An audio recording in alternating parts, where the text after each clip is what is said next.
And a good Thursday afternoon to you, Roger Hill of Wuthering Heights, VELCO Weather Hazards Forecaster.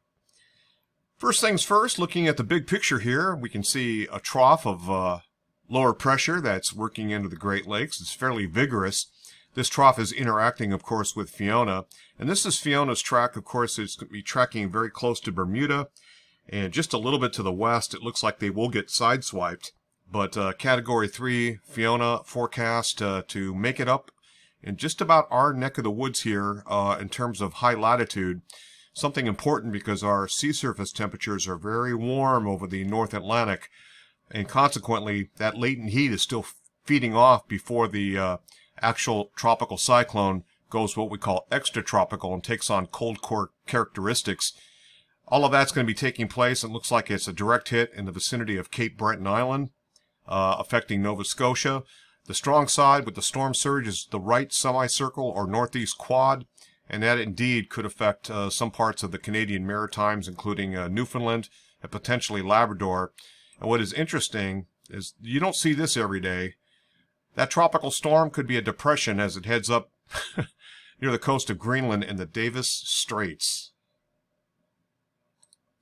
Now, the effects of Fiona will also be felt here in Vermont. It'll be more or less a fringe effect, and that is as it tracks into Cape Breton Island, we will start to see the circulation of Fiona, and it could present us with a little bit of stronger than normal gradient winds, and so consequently the mountain peaks, the spine of the Green Mountains, and immediately east could see some stronger wind gusts, potentially about threshold around 40-45 miles per hour. These are mostly going to be fairly high up at that point in time, but we'll have actually clear skies on Saturday, the best project weather day, and interestingly, that'll help the mixing aspect, so it'll mix down some of those slightly stronger winds from aloft.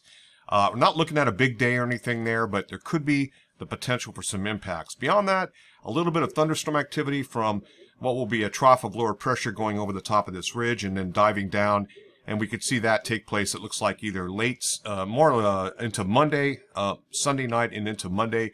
We could see some embedded thunderstorm activity return into the area. Let's take a look at the models. And here we have Fiona. This is the European model on the left. This is the GFS ensemble on the right-hand side. We have very good agreement. Cold front working on through. It's just about out of here, and we're starting to see the cold air advection, and also a little bit of a drying trend with a brief period of sunshine, and then we're back into a little bit more shower activity as this frontal boundary here has been coming in several different waves. Now this is valid about 2 o'clock this afternoon, so running the computer model, this will show up every 3 hours. We have this big broad area of higher pressure. This is the trough of lower pressure working in off the coast. And we can see Fiona as this high pressure system moves on in. This is headed for basically the Cape Breton Island region of Nova Scotia, making a little bit of a left-hand turn, and what's going on there is the trough aloft is capturing Fiona and making that left-hand turn a la Sandy. This is exactly what happened with Sandy, only this is much further to the north, and there's even the potential there producing a little bit of snow in the interior sections of eastern Quebec and Labrador. And this is not really super unusual at that latitude for this time of year. Continuing the modeling, as we see the leftovers, the remnants, extratropical Fiona works on out of here, a ridge of higher pressure builds in, and basically on Saturday, because of the close fringe effects, we might see some gradient winds along the spine of the Green Mountains.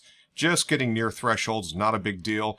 If Fiona is deeper for any reason, that could increase those winds, but right now it looks like good mixing conditions will enhance the winds on Saturday, and that is the best project weather day, so a fairly blustery day, also coming out of some fairly cool temperatures with the backside of Fiona dragging a lot of cold Canadian air, air mass 2.0. So continuing, it looks like the extratropical low pulls away. We're back into more or less these kind of a west to northwesterly flow. A lot of the heat will be stifled and kept down to the south. Eventually, we'll have to keep a close eye on this puppy here. And this will be probably a named tropical cyclone. And right now, it looks like it cuts across Florida. This is the European model. Now, the GFS does kind of track something, moves it into the Gulf of Mexico, could come an inland kind of deal, or this could go up the eastern seaboard. But at this time, this is speculation, and again, we're talking around the 1st or 2nd of October, way down the road a piece. This is our 7-day total precipitation of QPF, and this is the green line here represents about a ½ inch, the red line about a ¼ of an inch, so it's less across parts of New York. The further eastern, toward eastern New England you go, the more rainfall, and you can see Fiona's track here with extra rainfall up into the Canadian Maritimes.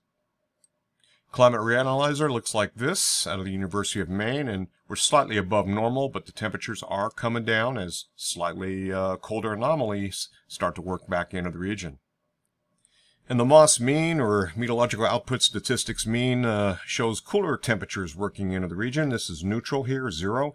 -3 and -6, so below normal, weighted for the next 5 days of higher temperatures, and about 3 days later it looks like this. We'll see temperatures continue to cool across a portion of the eastern U.S.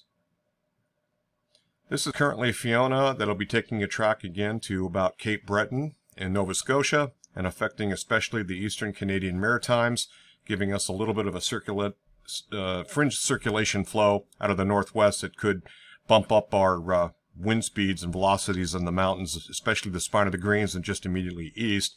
Other than that, the one to watch here is this system, and this is probably more than likely going to spin up and take a track something like this, either toward Florida, either go up the coast or cut inland. It's much too soon to really have any decent speculation. All right, this is Fiona, and again, we're looking at winds that are above hurricane force. Just kind of watching Fiona and how it kind of loops to the left there, right over Cape Breton. The other system to watch, it'll be named either Hermine or Ian. Could be working in and toward Florida. A lot of speculation. You can see a lot of, when you see the models, plumes here are spread out like that. A lot of uncertainty, and very much uncertainty. It could go over the Yucatan. It could be over parts of Cuba, lose a lot of its intensity, or cut across into the Gulf of Mexico and spin up to become a monster. We just don't know at this point in time. Something we'll have to keep a close eye on, though, around the corner. And looking back at today, we are starting to see the frontal system move by. This is the cold front. This is a little bit of partial clearing, but it's very short-lived. And then a second band that's going to work on through with a sort of secondary frontal system. That's going to also introduce much cooler conditions, temperatures falling through the 50s up to the northwest of our region. And those dew point temperatures are also drying out very nicely, but still a lot of low-level clouds and low-level moisture going to be ramming up against the Green Mountains. But a little bit of brief sunshine, and then we're back into a lot of cloud cover until once we get into the late part of Friday afternoon, late in the day, and then we finally do clear on out. And what's that going to do? That's going to cause some frost in some parts of the Northeast Kingdom. That's it from here. Roger Hill, Wuthering Heights. Thanks for watching.